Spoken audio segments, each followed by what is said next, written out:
à prendre votre Bible dans le livre de la Genèse.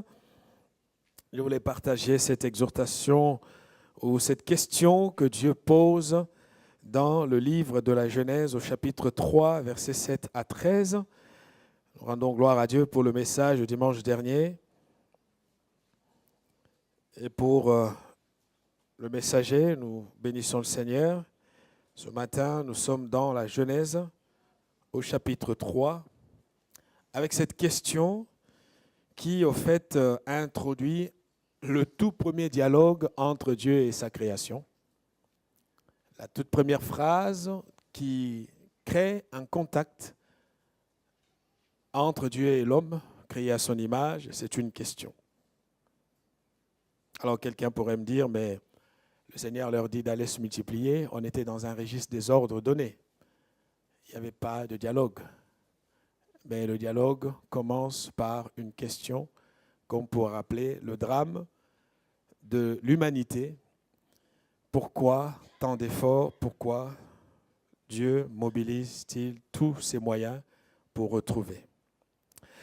Les yeux de l'un et de l'autre s'ouvrirent et ils connurent qu'ils étaient nus et ayant cousu des feuilles de figuier, ils s'en firent des ceintures. Alors, ils entendirent la voix de l'Éternel Dieu qui parcourait le jardin vers le soir. Et l'homme et sa femme se cachèrent loin de la face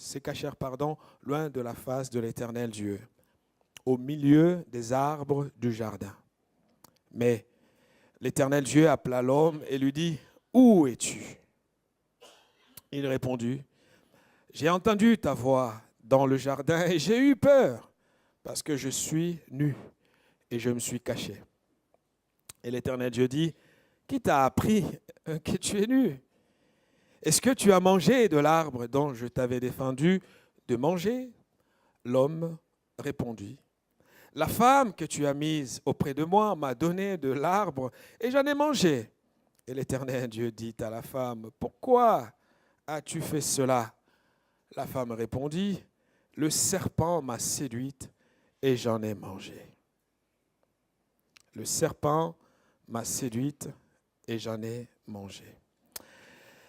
Je disais que ce texte est quand même un texte qui nous met au centre d'une histoire dramatique, une histoire douloureuse d'un Dieu qui a créé. Et lorsque vous lisez la Bible, vous voyez que la Genèse dit que tout ce que Dieu avait fait était bon, était agréable, était parfait. Il y a même un sceau qui vient certifier l'excellence, la perfection de la création.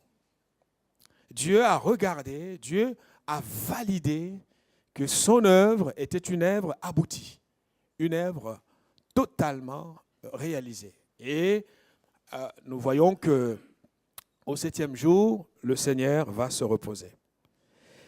Et entre le repos de Dieu, les instructions données à l'homme et à la femme créés à l'image de Dieu. Et on arrive au chapitre 3, quelque chose s'est passé. Quelque chose s'est passé, une chose qui a changé considérablement toutes les prévisions du départ. Quelque chose qui a bouleversé le fonctionnement de ce que Dieu avait établi. Quelque chose qui a perturbé l'ordre des choses. Et le chaos, comme si c'était la revanche du chaos. La Bible déclare, avant que Dieu ne crée, le monde était dans un vide, dans un chaos. Et Dieu a parlé, Dieu a dit que la lumière soit, la lumière fut, que le soleil, et Dieu a tout établi. Et voilà que une histoire dramatique va passer après, remettant en question ce que Dieu avait fait. Quand je regarde ce texte, je suis moi-même bouleversé parce que je me rends compte que derrière les actions, il y a des enjeux, il y a des forces, il y a des pouvoirs, il se passe quelque chose que la raison humaine n'est pas capable de toujours saisir. Le mal est passé pour reprendre sa revanche. Le diable par le biais du serpent, est passé pour détruire le projet de Dieu. En allant toucher d'abord la femme, puis l'homme, et les deux sombrent dans un cycle d'accusation. C'est de sa faute. Ce n'est pas moi. Vous savez, ça ne date pas d'aujourd'hui que les êtres humains sont loin d'assumer leurs propres responsabilités. Chaque fois qu'il y a un problème, c'est toujours la faute de l'autre. C'est lui qui a fait, c'est elle qui a fait. Et cette série d'accusations ne va rien résoudre, parce que le Seigneur va quand même punir, parce que le contrat était là. Le jour où vous oserez manger de cet arbre que je vous interdis, vous mourrez. Mais très rapidement, le Seigneur est quand même dans une démarche de restauration, dans une démarche de réconciliation, et il va dire à l'homme, où es-tu? Où es-tu? Ce matin, le Seigneur te lance la même phrase, où es-tu? Où es-tu par rapport à son appel? Où es-tu par rapport aux paroles que Dieu t'a dites? Où es-tu par rapport à comment Dieu t'a vu, que Dieu te voit? Où es-tu? Tu as cédé au mensonge de l'ennemi qui est arrivé pour te dire tout ce que tu veux entendre, ce qui va te plaire, ce qui va t'entretenir dans une espèce d'illusion en croyant que tu deviendras comme Dieu. Et cette parole de l'ennemi est venue remettre en question la parole de Dieu, la promesse de Dieu. Où es-tu, toi, qui au départ aimais Dieu, et aujourd'hui tu te retrouves dans une vie de compromission? Où es-tu, toi qui ne veux pas entendre la voix d'amour de Dieu, cette voix qui te voit comme image de Dieu? Tu cèdes à la voix qui te dit « tu ne sers à rien ». Tu n'y arriveras pas. Il y a ce mensonge qui retentit dans ta conscience avec l'intention de déprogrammer ce que Dieu avait programmé. De te pousser loin de ce que Dieu avait prévu pour toi. N'oublie pas, Dieu ne te laisse pas dans ce monde pour que tu perdes ton temps. La Bible dit, pour toute chose créée, il y a un but. Dieu te veut pour quelque chose. Si Dieu te laisse vivre, il sait que tu as une mission, il sait que tu as un appel, il sait que tu as une valeur. Et le diable passe derrière pour déprogrammer ces choses. Et du coup, le Seigneur, ton Dieu, te dit, où es-tu? Où es-tu, toi, femme de prière? Où es-tu, toi, homme de Dieu? Femme de Dieu? Jeune, passionné par Jésus-Christ? Où es-tu? Où es-tu, toi qui, le matin, tu te levais pour chercher la face de Dieu, chercher sa face, aller dans les choses profondes? Toi qui aimais la parole de Dieu, où es-tu? Où es-tu? Parce que le plan de Dieu est inchangé. Le plan de Dieu est immuable. Et Dieu est en train de rattraper les choses pour te permettre tout simplement de ne pas passer à côté de ce qu'il a prévu pour toi. Cette histoire dramatique décrit en réalité, chers amis, ce que nous vivons tous, ce que nous connaissons tous. Et depuis ce jour, Dieu va engager des gros moyens. Des gros moyens avec une seule intention. Nous existons pour être image de Dieu. Nous sommes ses vis-à-vis. Nous sommes les bras de Dieu. Nous sommes les mains de Dieu. Nous sommes les pieds de Dieu. La Bible dit dans l'Épître aux Hébreux que les anges même, regardant le privilège qui nous ont été confiés, ces privilèges, ils jettent un regard de convoitise. Parmi les éléments qui énervent beaucoup Satan et tout son déchaînement sur nous, sur toi, sur moi, c'est parce que Dieu donne une grande valeur à deux objets créés. Nous ne sommes pas à l'image glorieuse des anges qui sont saints, mais voilà, malgré ce que nous sommes, Dieu nous aime beaucoup. Et cela suscite la grande jalousie de l'ennemi. Frères et sœurs, oui, Dieu engage les moyens. En fait, toute cette histoire, l'histoire de l'humanité, c'est l'histoire de la recherche. Ce n'est pas une histoire d'un confort personnel. Ce n'est pas une histoire des bénédictions temporaires ou temporelles. Ce n'est pas une histoire d'une sécurité quelconque. C'est une histoire de recherche. Au fait, le vrai plan du départ avait été compromis.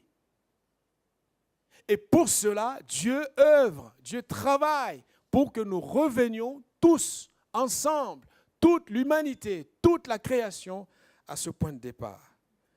La Bible dit, le premier point que j'aimerais partager avec nous pour que nous comprenions bien les choses, c'est que pour trouver, Dieu donne le premier. Nous connaissons ce texte tous, car Dieu a tant aimé le monde qu'il a donné son Fils unique, afin que quiconque croit en lui ne périsse point, mais qu'il ait la vie éternelle. On est ici en présence d'un mystère par excellence. Dieu très saint, Dieu tout-puissant, Dieu qui n'est pas créé, qui ne connaît pas le péché, qui ne subit pas l'influence du temps. Il va tant aimer le monde, un monde de pécheurs, un monde corrompu, un monde sale. Dieu était pris d'amour pour nous, les êtres abjects, les êtres dangereux, criminels, les gens qui avortons, les gens qui faisons le mal, qui sommes adultères, impudiques. Dieu nous aime. Et la Bible dit, il a tant aimé. Il est tellement porté par cela. Il est porté par les personnes qui se perdent. Parce que son idée, son souci primordial, c'est de nous donner l'espérance.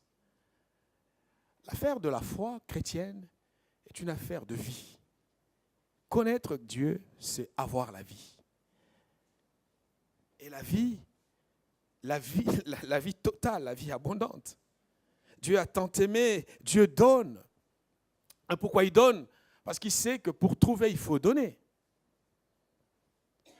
Et il va donner tout ce qu'il avait de meilleur. La Bible parle de son Fils unique. Vous voyez pourquoi nous qui sommes dans l'Église, nous qui sommes en Christ, nous ne devons pas oublier que pour que nous soyons assis ici dans une salle de l'Église, que nous puissions chanter les louanges de notre roi, cela a coûté cher à Dieu.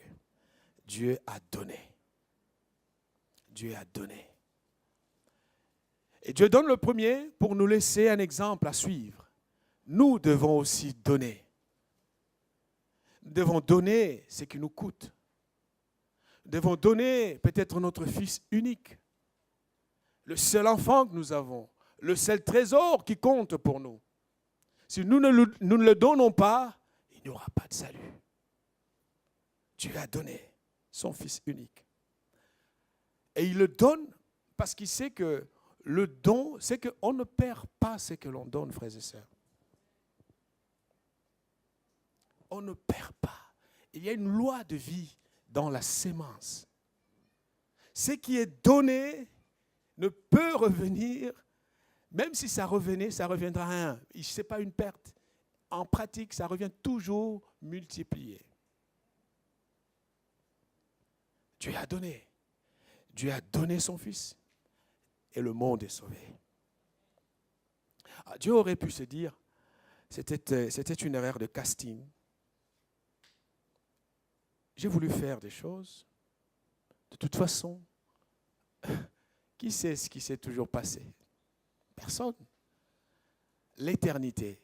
On a ici une parenthèse qui nous est révélée lorsque Dieu crée l'homme, et puis nous avons une séquence qui nous est présentée dans la parole de Dieu. Mais avant cela, comment les choses étaient? Nous n'en savons rien. Est-ce que Dieu a des comptes à rendre à quelqu'un? Pas du tout. Il aurait pu se dire, c'est une erreur de casting, je refais autre chose. Mais Dieu n'a pas fait comme ça. Dieu a dit, il faut que je rattrape. il faut que je sauve. Parce que Dieu n'est pas quelqu'un qui gaspille ses grâces. Dieu n'est pas quelqu'un qui gaspille son investissement. Et il va engager de gros moyens pour sauver l'homme. L'homme fait à son image. Je vais donner un exemple. Deuxième chose, c'est que pour sauver, Dieu restreint ses droits et ses prérogatives pour prioriser la mission. Je vais m'expliquer. Nous lisons ce texte, nous le connaissons bien. Et la Bible déclare, au travers de ce texte, quelque chose de très intéressant. Et je voudrais qu'on s'y arrête un peu pour méditer ensemble. Il est dit, il y avait dans l'église d'Antioche des prophètes et des docteurs. Les docteurs, ce sont les enseignants, les gens qui expliquent la parole. Barnabas, on en donne quelques noms. Barnabas, Siméon appelé le Niger, Lucius de Cyrène, Manahen, qui avait été élevé avec Hérode, le tétrarque, avec le roi. Et il y avait aussi Saul. Pendant qu'ils servaient le Seigneur dans leur ministère et qu'ils jeûnaient, le Saint-Esprit dit, mettez-moi à part Barnabas et Saul pour l'œuvre à laquelle je les ai appelés. Alors, après avoir jeûné et prié, ils leur imposèrent les mains et ils le laissèrent partir. En fait, ce texte, nous ne le lisons pas toujours, ou quand on le lit que pour mettre un accent sur le départ de Saul et de Barnabas. Merci beaucoup. Et nous oublions la violation de la procédure qu'il y a ici dans ce texte. La Bible déclare que l'Église était réunie. Or, le but de l'Église, c'est d'adorer Dieu. Nous existons pour l'adoration de Dieu. Et tout cela, Dieu a voulu Israël pour sortir le monde de l'idolâtrie en donnant un Dieu monothéiste, un Dieu unique. L'Église est là pour adorer. Tout ce que nous faisons, nous prêchons pour adorer. Nous chantons pour adorer. Nous préparons les gens au baptême pour qu'ils deviennent des adorateurs. En fait, l'adoration est l'élément central. Et la preuve en est que quand on regarde les textes de l'Apocalypse, dans Apocalypse, nous avons le culte de Dieu qui est célébré par la cour céleste. Au fait, Dieu est le Dieu qui aime être adoré. Et pendant que l'Église l'adorait, le servait dans la prière, Dieu arrive pour interrompre l'adoration. Il interrompt l'adoration et il donne des instructions. Voici ce que je veux que vous fassiez. Vous allez me mettre à part ces deux personnes. Ces deux personnes, parce que je veux que ces personnes puissent aller en mission. En fait, en réalité, il n'y a pas d'adoration parfaite sans la mission.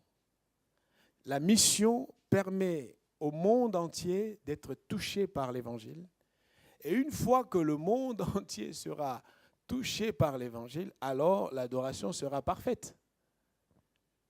Tant que l'Évangile n'est pas proclamé, que les gens ne connaissent pas le Seigneur, une église, et surtout pour le cas de cette église d'Antioche, il y avait en son sein beaucoup de prédicateurs, il y avait beaucoup de gens d'excellence, et ils étaient là. Dieu a dit, oui, c'est bien, mais il faut que vous laissiez partir.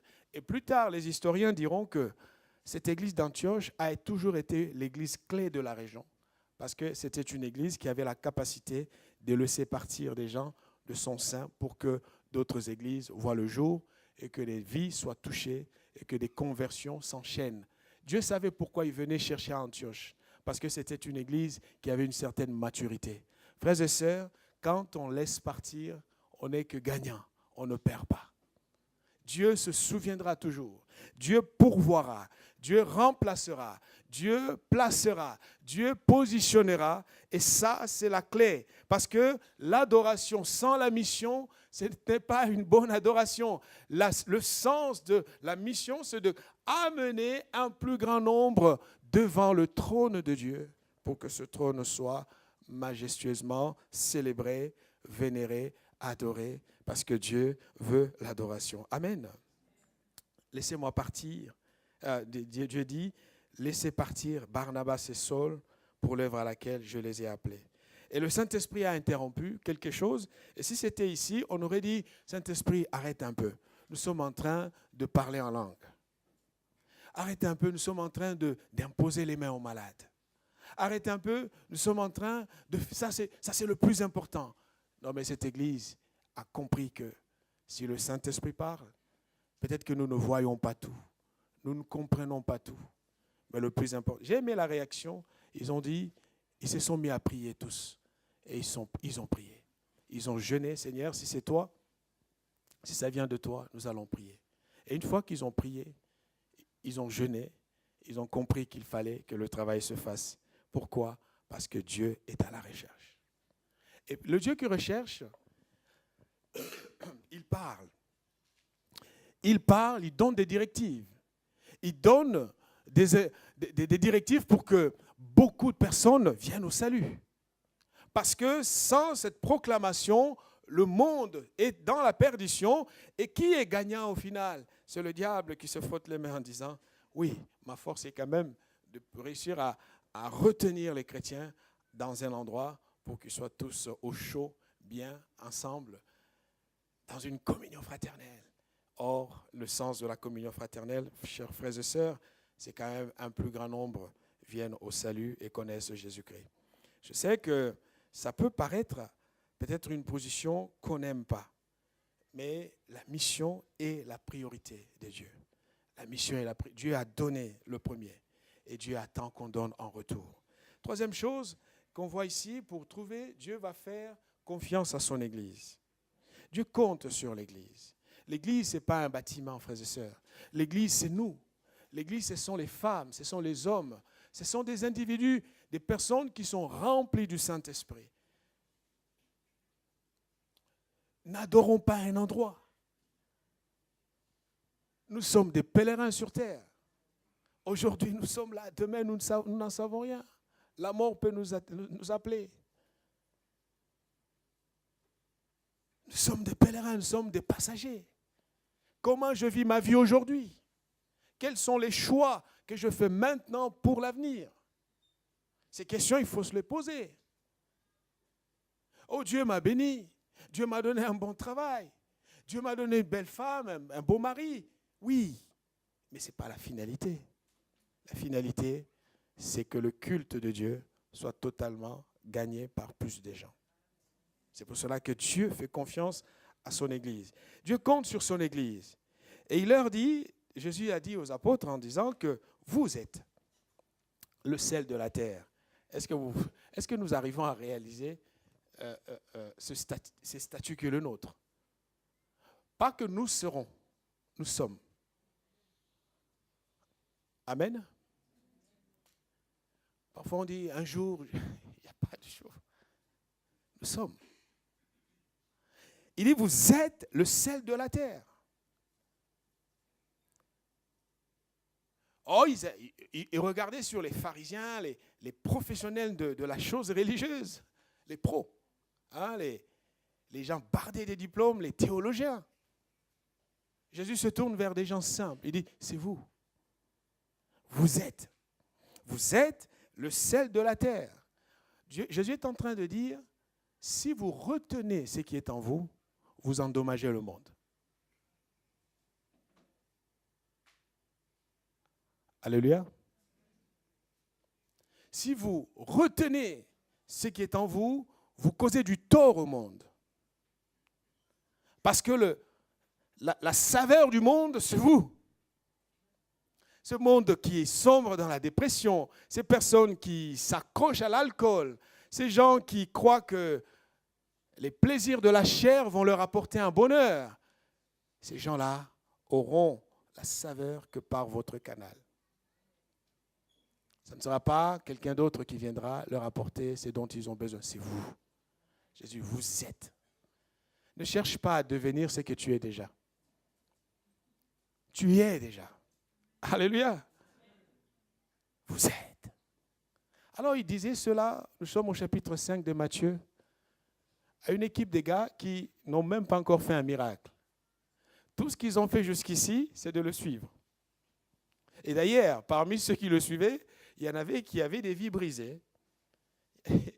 Il y avait même des délinquants parmi eux comme Pierre, qui étaient brisés, Pierre. Mais Jésus se tourne vers lui et dit, vous êtes. Cela veut dire, c'est l'identité que nous avons en Christ. Quand je donne mon cœur au Seigneur et que je fais le choix de dire au Seigneur, prends ma vie. Prends ma vie. N'entre pas dans ma vie, mais prends ma vie.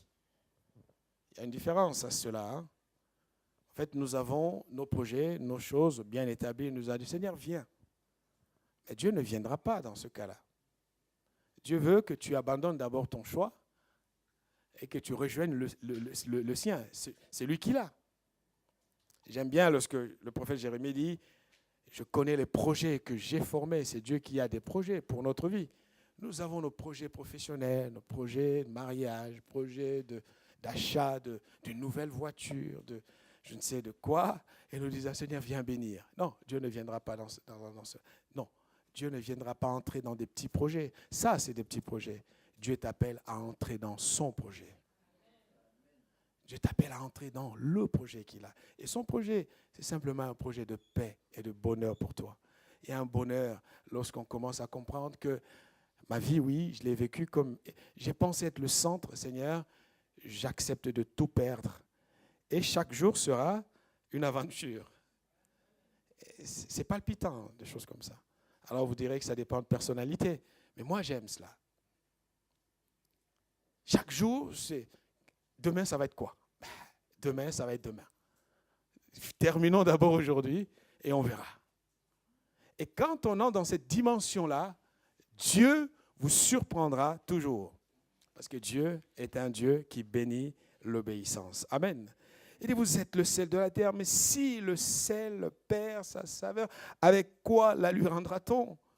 Il ne sert plus qu'à être jeté dehors et foulé aux pieds par les hommes. Ah, il y a beaucoup de non-chrétiens qui foulent aux pieds les chrétiens. Ils se disent, si c'est ça aller à l'église, ça ne m'intéresse pas.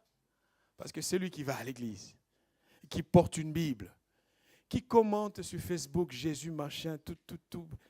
Et quand on le voit vivre, on se dit, il y a un écart, il y a un fossé entre les proclamations et la vie réelle. Parce qu'on a perdu la saveur.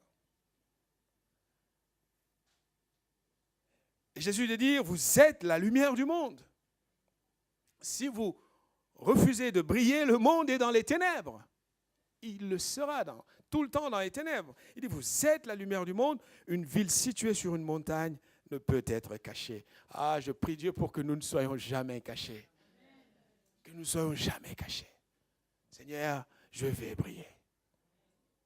Ça peut être par des petites choses, des petits actes, des petits sacrifices. Mais vous savez, ce qu'il y a de particulier dans un sacrifice, c'est qu'il interpelle toujours.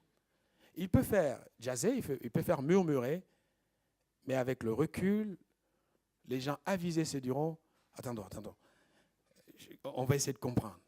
Qu'est-ce qu'il a voulu dire? Qu'est-ce qu'elle a voulu dire? Qu'est-ce qui se passe? Et par ce biais, à ceux que la sagesse accorde de comprendre, tire les leçons importantes. Verset 15, on n'allume pas une lampe pour la mettre sous le boisseau, mais on la met sur le chandelier et elle éclaire tous ceux qui sont dans la maison. Au travail, dans le quartier, partout où je suis, Dieu veut que par ma présence, je puisse éclairer mon environnement. Parfois, ce ne sont pas les dires, c'est l'être, le vivre. Il y a une situation difficile qui t'arrive, mais la manière dont tu gères ces situations va interpeller. Oh, ils attendent que tu sois sous les antidépresseurs, mais non, tu es toujours là. Tu es toujours là. Tu es toujours là. Il se dit, mais comment tu fais? Mais je ne sais pas. Je craque, mais Dieu me fait grâce. Et Jésus le termina en disant que votre lumière luise ainsi devant les hommes. Il y a un sens à la lumière. La lumière doit briller devant les hommes. Et il y a un but. Il dit, afin qu'ils voient vos bonnes œuvres. Si le monde ne voit pas les bonnes œuvres, le monde ne glorifiera pas notre Père céleste qui est dans les cieux. Le Père qui est dans les cieux sera glorifié que quand le monde aura vu, verra en nous ce qui se passe. Et je termine par cet autre texte, parfois que nous n'aimons pas beaucoup parce que nous avons l'impression que ce texte nous met une pression. Je parle pour moi. Hein. Jésus s'étant approché, leur parla ainsi, « Tout pouvoir m'a été donné dans le ciel et sur la terre. » Tout pouvoir. Pouvoir de chasser les démons, pouvoir de guérir les malades, pouvoir de proclamer l'évangile, pouvoir, allez, tout ce que vous voulez, mettez après, tout pouvoir. Ça commence comment? Il dit dans le ciel et sur la terre. Au fait, la référence de la terre, ce n'est pas la terre, c'est le ciel. C'est pour ça que la Bible dit que ta volonté soit faite sur la terre comme au ciel. Et il faut que ça descende de là vers ici, et non dans ce sens-là. Allez, faites de toutes les nations des disciples. Et le sens, au fait, le verbe, c'est pendant que vous allez, pendant que vous vaquez à vos occupations, pendant que vous allez au boulot, pendant que vous allez jouer au golf, pendant que vous allez jouer au foot, pendant que vous allez à la salle de musculation, pendant que, en allant dans ce que vous avez à faire, Jésus dit, faites de toutes les nations des disciples. Ce n'est pas l'exposé d'une doctrine. Hein. Vous savez, j'ai longtemps cru, en tant que pasteur, que exposer ce que la Bible dit aux gens forme des disciples. Non. Former des disciples est avant toute chose une question de relation, une question de rapport entre les personnes. Amen. Ce n'est pas Dieu qui appelle. Hein. Dieu nous a appelés déjà en Christ.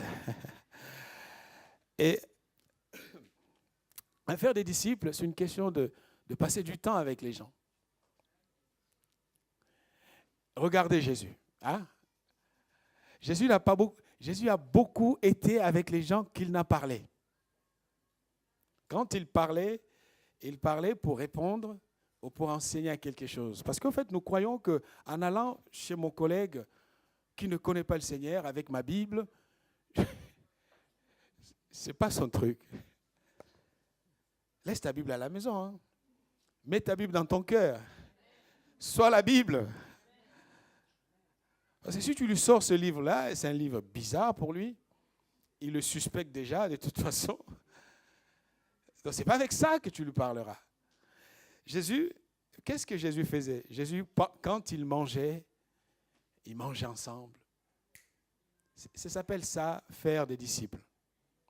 Amen. Ils allaient au sport, ils allaient à la pêche. À la pêche. Ils se promenaient, parfois ils traversaient un champ. Et il arrive quelque part, il voit un figuier qui ne porte pas de fruits. Ok, c'est une occasion d'enseigner. Allez, il parle au figuier, mais jusqu'à quand tu ne me donneras pas de fruits? Et puis les autres se disent, oui, attends, mais il y a quand même un problème de saison et tout. Mais Jésus estime que non, ce figuier a un problème. Et il va te parler. Quelque temps après, le figuier va donner des fruits. C'est-à-dire, qu'est-ce que je suis en train de vouloir dire? Garde ton exposé des doctrines chez toi. Sois la doctrine vivante et vis avec les gens. Passez plus de temps avec les gens. Promenez-vous, mangez, causez, parlez. Et les gens ne sont pas bêtes. Les gens sont très intelligents. Ils veulent voir. Quand ils vont voir, ils seront interpellés. Et une fois qu'ils sont interpellés, ils ouvrent une fenêtre. Et quand la fenêtre est ouverte, vous mettez un mot. Et puis vous allez dire, oui, son Dieu est vivant parce que c'est quelqu'un vraiment qui est un témoignage vivant. Allez, pendant que vous allez, faites des disciples. Faire des disciples, c'est donner de son temps. C'est donner de son énergie. Ça nous coûte. Ça a coûté beaucoup à Jésus. Vous savez, il y a une maison que Jésus a visitée le plus, c'est la maison de Lazare et Marthe et Marie. Jésus y allait souvent. Jésus y allait souvent. La Bible dit, un jour, il était dans cette maison et il parlait, puis il y en a une qui était attentive, l'autre qui faisait à manger, puis Jésus va finir par dire, écoute, le plus important, c'est de choisir la bonne part. Et plus tard, lorsque Lazare est décédé, qu'est-ce que Jésus va dire à Marie, pardon, ne t'ai-je pas dit? Au fait, quand ils se retrouvaient pour manger, ça n'était pas pour refaire le monde et raconter tout et n'importe quoi, mais c'était un moyen de placer des mots, placer des paroles, des explications. Ce sont ces choses-là que les gens retiennent. Marthe a dit, oui, je sais, tu l'as dit, mais je sais que ça. Jésus rectifie la mauvaise compréhension. Il dit, non, non, non, ce n'est pas simplement demain, c'est dès à présent. Je vais le faire. Et Jésus l'a fait. Frères et sœurs, passons ce temps avec les gens. Les gens qui ne viennent pas à l'église, ce n'est pas parce qu'ils détestent Dieu, non. Ils ne le connaissent pas. Ils ne le connaissent pas. Ils le connaîtront que quand nous, chrétiens, nous allons avoir la préoccupation de Dieu de poser cette question, où es-tu? Aller à la recherche. Et quand on va à la recherche, on paye de sa personne. Il y a des sacrifices à faire. Il y a du temps à partager. Et ça, c'est ce que les gens ne veulent pas. Une louange à l'église, une bonne louange, un bon chant, ça nous donne des frissons. Mais nous ne sommes pas appelés pour cela. Nous sommes appelés pour être à la recherche. Que Dieu nous aide. Amen. Seigneur, merci pour ta parole. Ce matin, nous portons nos cœurs devant toi. Nous voulons vraiment te remercier pour le privilège que nous avons d'être parfois confrontés à cette parole. Ta parole a ceci de particulier, elle peut nous bouleverser, nous sortir de notre zone de confort pour nous aider à mieux cerner ta volonté pour nous. Alors tu nous encourages, Seigneur. Tu nous bénis, nous te prions de le faire. Au nom de Jésus-Christ. Amen.